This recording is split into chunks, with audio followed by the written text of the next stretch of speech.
What's going on, YouTube? Back. You know, things getting a little bit hectic. You know what I'm saying? Life starting to pick up a little bit, so I ain't been recording as much. But I'm still reading, doing everything I usually do. I just haven't been making videos on it. But yeah. So last time I left off, I think the last video I made was like the first 10 chapters of Judges. And so I finished reading Judges and I finished the next book, which was Ruth. And so a common theme that I found in Judges really was just how every time the Israelites, I think I said this in the last video, like every time the Israelites didn't have like a leader or something, they always fell back into their ways and like just not following God and stuff. And they've always found themselves in a position, in a predicament where they needed to call back on God or whatever. And he, for the most part, always forgave them.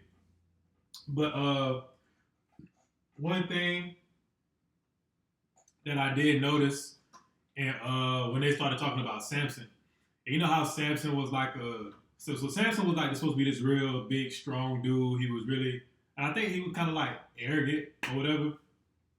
But one thing they did to get at Samson was that they sent a woman at him to figure out what his weakness was. And one thing I'm learning about the Bible is that even though a lot of things might not be said directly, you kind of gotta look at like a deeper level, like why things are told the way they're told in the Bible or whatever. So the way I took that they sent the woman at Samson to unveil his secrets is that like a woman would be your downfall if it ain't the right woman. You know what I'm saying? And I could go deeper into it, but like at face value, you know what I'm saying, without getting too deeply into it, like as a man, a woman can be your downfall. You know what I'm saying? And then I read the book of Ruth. I don't get the significance of the book of Ruth yet, but I don't know, I guess I'll figure it out later. Ruth, she was one of Naomi's sons, wives, or whatever.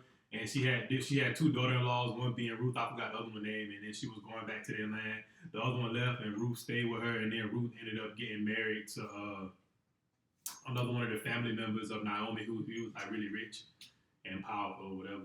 So yeah, so now I am in Samuel 1, and I'm reading that. So yeah, man, still on my journey, reading the Bible front to back. So yeah, man, stay tuned.